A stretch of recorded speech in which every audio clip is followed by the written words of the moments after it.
बिस्मिल्लाहिर्रहमानिर्रहीम।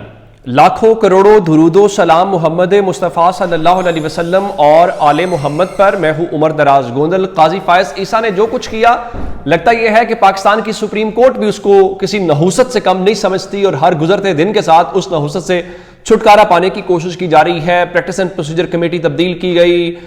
उसके अलावा कल मैंने आपको बताया कि एडीआर के जो चेयरमैन हैं वो जस्टिस मंसूर अली शाह साहब को लगा दिया गया।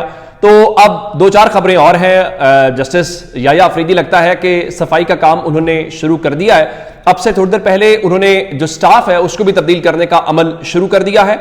और जो काजी साहब के सेक्रेटरी साहब थे वो कुरानी आयात का और आइन की सरबलंदी का जो है वो बड़ा दावा करते थे, लेकिन जब उनको मौका मिला तो वो भी काजी के एक टाउट से ज्यादा साबित नहीं हुए और उन्होंने भी शुतर मुर्ग की तरह अपना सर दबाया रेत में, और जो आपके सामने मामला है। अब जस्टिस याया अफरीदी जो हैं उन्होंने अहम तयनातियां क्या की हैं। उन्होंने ये किया है कि मोहम्मद यासीन को अपना नया सेक्रेटरी मुकर्रर कर दिया है और उसके अलावा मोहम्मद आरिफ जो हैं उनको एग्जीक्यूटिव ऑफिसर तैनात किया गया है। ये कल की तारीख का जो एलामिया है या उसके नोटिफिकेशन कल की तारीख का है, 29 तारीख का, बल्कि 29 का मतलब है परसों की तारीख का है। इससे हटके अगली डेवलपमेंट ये है कि इन्होंने जस्टिस याया अफरीदी से पहले काजी फायज ईसा ने जजीला असलम को, जो डिस्ट्रिक्ट एंड सेशन जज हैं, उनको रजिस्ट्रार सुप्रीम कोर्ट का तैनात किया था और कहा था कि हम खवातीन को एम्पावर कर रहे हैं। बिल्कुल ठीक है। फिर हमने काजी फायज ईसा के दौर में देखा कि कैसे जो खवातीन हैं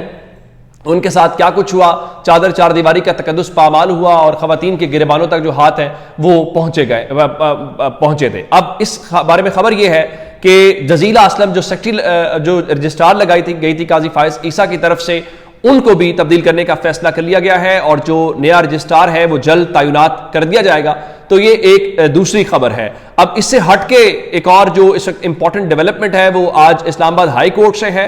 और इस्लामाबाद हाई कोर्ट ने तो यूं लगता है जैसे आज सारे का सारा फैसले जो है उनको पलट के रख दिया है। कैसे? आगाज करते हैं ईमान मजारी और हादी चट्ठा का। कल जो जिस्मानी रिमांड का फैसला था उसको अदालत ने मुअत्तल किया था, उसके बाद आज वो केस लगा हुआ था। तो आज इस्लामाबाद हाई कोर्ट ने ईमान मजारी और उनके शौहर हादी चट्ठा का जो जिस्मानी रिमांड का ऑर्डर है उसको ही कल अदम करार दे दिया है, जिसका मतलब है कि जज साहब ने गलत फैसला किया। और इंसदाद दहशतगर्दी अदालत का जज कौन है वो भी आप सब जानते हैं। दूसरी जानिब आजम सवाती साहब के मामले के ऊपर कल जो गुलहसन औरंगजेब साहब हैं उन्होंने अच्छे खासे रिमार्क्स दिए थे। आज उनके भी जो जिस्मानी रिमांड के ऑर्डर्स हैं अदालत ने उसको भी कल अदम करार दे दिया है। तो इससे आपको पता ये चलता है कि मामला किस तरीके से है। और ये आजम सवाती साहब जो हैं उनका तमाम मुकदमात में दिया गया जिस्मानी रिमांड कल अदम करार दिया गया। और फिर आप जानते हैं कि आज ही समन रफत साहिबा ने हुक्म दिया था कि कल उनको पेश भी किया जाए। अब इस बारे में आज गुलहसन औरंगजेब साहब ने जो अबुल असनाद जुल्करनैन हैं उनके हवाले से बात की, जिनके मुतालिक कल उन्होंने बताया था कि हम उनका देख चुके हैं कि उन्होंने क्या कुछ किया था। तो उसके मुतालिक उन्होंने कहा कि जज अबुल असनाद हमारे सामने नहीं थे, हमें वो बात नहीं करनी चाहिए थी जो अपनी जजमेंट में नहीं लिख सकते। कल जज के हवाले से जो मैंने कहा उस पर अफसोस है। बादी नजर में जज की रिपोर्ट जो है वो इत्मीनान बख्श है, लेकिन उनका जो ऑर्डर है उसको कल अदम करार दे दिया गया है। तो इसका मतलब ये हुआ कि मामला फिलहाल अपने मंतकी अंजाम की तरफ पहुंचता दिखाई दे रहा है। कल उनको अदालत में पेश किया जाएगा तो उससे होगा। अच्छा, उससे हटके इस्लामाबाद हाई कोर्ट से मामला तो नहीं है, ये लोअर अदालत से है। वो आपको बता देता हूं, और वो है 190 मिलियन पाउंड केस वाला। वो ये है कि उसकी आज कार्रवाई बगैर किसी समाअत के आगे बढ़ने की बजाय कल तक मुलतवी कर दी गई है। और उसमें यह बताया गया है कि जो वुकला हैं वो आज पेश नहीं हुए बुशरा बीबी की जानिब से। और अब इस हवाले से देखना यह पड़ेगा कि कहीं ऐसा ना हो कि आप उसमें पेश ना हो तो जमानत कैंसिल हो जाए। यह भी तहरीक इंसाफ के वकला को इस बारे में, इस पहलू को भी मद्देनजर रखना चाहिए। अब आज की एक बड़ी डेवलपमेंट क्या है? आज की बड़ी डेवलपमेंट यही है, मैंने आपको कल बताया था कि फैसल वावड़ा ने कल एक ट्वीट किया था जिसमें वो धमकियां दे रहे थे। वो कह रहे थे जी ईंट का जवाब जो है पत्थर से देंगे। और मैंने कहा था कि ईंट और पत्थर रखते हैं, पाकिस्तान के अंदर बहुत ईंट और पत्थर इस्तेमाल कर लिए गए हैं, अब खुदा के वास्ते अकल भी इस्तेमाल कर लें। तो वो आज सांप जो है वो कहते हैं ना पिटारी से निकला है, वो पता चल गया क्या हुआ है। आप जानते हैं कि अमेरिका की जो पार्लियामेंट है उनकी जानिब से करारदाद मंजूर की गई थी और पाकिस्तान के इलेक्शंस के ऊपर सवाल उठाए गए थे। फिर उनके कुछ अरकान पार्लियामेंट ने अमरीकी सदर को खत लिखा, वो अमरीकी सदर को खत मौसूल हो गया है जिसमें यहाँ के इलेक्शंस के ऊपर बात की गई, जिसमें इमरान खान के हवाले से कहा गया और कहा गया कि हमारे जो वहाँ पे पाकिस्तान के अंदर अफसरान हैं वो जाएं इमरान खान से मुलाकात करें। आज उसका हल क्या निकाला गया? हंसी भी आती है और इनकी अकल पे मातम करने को भी दिल करता है कि अमरीकी कांग्रेस के जो अरकान हैं उनकी जानिब से जो बाइडन को इमरान खान की रिहाई से मुतल्लिक खत लिखा गया तो उसके जवाब में पाकिस्तान की अरकान पार्लियामेंट जो है 160 जो लोग हैं उनकी जानिब से एक खत लिखा गया है और कहा गया है कि कांग्रेस अरकान का जो खत है वो पाकिस्तान के अंदर अंदरूनी मुदाखलत है। अच्छा, इल्ला माशाल्लाह ये जो 160 लोग हैं, वैसे पाकिस्तान में वजीर आजम बनने के लिए भी आप 171 वोट चाहिए होते हैं, तो कम से कम 171 ही लिखवा लेते अगर आपने लिखवाया था। फिर जो आप जिन लोगों से आप ये लेटर लिखवा रहे हैं उनकी अपनी कानूनी पोजीशन पर सवाल है। उनकी अमरीकी कांग्रेस का जो करारदाद है वो भी यही थी कि भाई आप जीत के ठीक आए हैं, आपके तो इलेक्शन ही उसके ऊपर सवाल है कि आप 2 नंबरी से जीते हैं, आपके नताइज तब्दील हुए हैं और आप पोलिंग स्टेशन के ऊपर हार गए थे, आप आरओ के कमरों में जीत गए थे। तो अब आप जो बाइडन को खत लिख के क्या कह रहे हैं? ये जो कहा गया है उस सारे मामले में जी इमरान खान जेल से तशद्दुद पे उकसाते रहे हैं जी, डिजिटल दहशतगर्दी है। फिर कहा गया जी अमरीकी अरकान कांग्रेस की ऐसे शख्स की हिमायत हैरान कुन है जिसने लॉस एंजलिस की अदालत में अपनी बेटी की वल्दियत से इनकार कर दिया।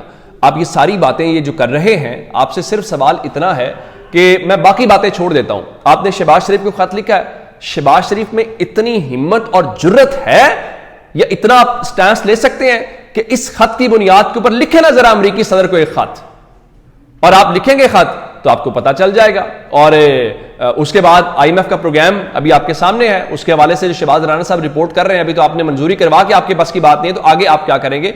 तो शहबाज शरीफ को अब 160 लोगों का खत आ गया तो अब जरा उनको कर दें तो आपको समझ आ जाएगी। अब प्रॉब्लम यह है कि इस किस्म के जो लोग हैं जो उनको बता रहे हैं पहले अपने पांव पे तो खड़े हो लो।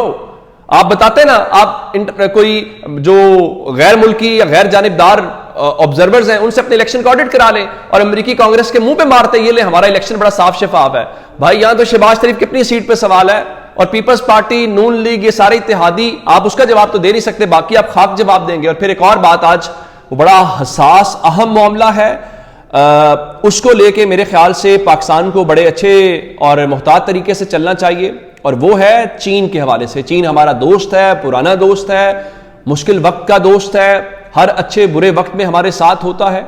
उनके हवाले से उनके सफीर ने कुछ गुफ्तगू की और ज़ाहिर है हर मुल्क अपने शहरियों की, अपने लोगों की सिक्योरिटी की बात करता है। फिर उसके बाद बताया गया है जी पाकिस्तान के जो दफ्तर खारजा हैं उसने रद्दमल ये दिया है कि जी चीनी सफीर का जो बयान है वो पाक चीन सिफारती रिवायात की अक्कासी नहीं करता। वो अल्लाह के नेक बंदो, क्या कर रहे हो? एक जानिब अमेरिका को खत लिख रहे हो, एक जानिब चीन के सफीर के मुतालिक स्टेटमेंट दे रहे हो, कर क्या रहे हो पाकिस्तान के साथ? कोई टका आपको दे नहीं रहा इस वक्त और आप अपने दोस्तों को भी नाराज करना चाहते हैं। ना करें, ये हमारा बड़ा हसास मामला है, इस पे कोई सियासत नहीं है, इस पे कोई PTI नहीं है, इस पे कोई नून लीग, कोई पीपल्स पार्टी नहीं है, इस पे हम यकसू हैं। कुछ बातें ऐसी होती हैं जिसपे कोई पॉलिटिक्स, कोई बयानबाजी या कोई तकसीम नहीं होती, आप उसके ऊपर जो है वो मुत्तफिक दिखाई देते हैं। अब ये जो स्टेटमेंट है उस हवाले से जो वाकयात है हमें उनका तदारुक करना चाहिए। हमारा दोस्त है, हमें उनको एतमाद में लेना चाहिए और उनको आगाह करें और चीन के सदर को एतमाद में लें, बाकी लोगों को एतमाद में लें। ये ना करें फिर खबरें आई जी हम एहतजाज कर रहे हैं, फलां कर रहे हैं, तो उसके बाद फिर चीन के हवाले से पाकिस्तान के दफ्तर खारजा ने बताया जी कि चीनी सफीर को दफ्तर खारजा तलब करने के हवाले से खबरें गलत हैं। चीनी सफीर जो है बाकायदगी से वजारत खारजा का दौरा करते हैं, बराह मेहरबानी ऐसी सनसनीखेज कहानियों को फैलाने से गुरेज करें। तर्जुमान दफ्तर खारजा का बताना, भाई आपको इसके ऊपर स्टेटमेंट देने की क्या जरूरत थी?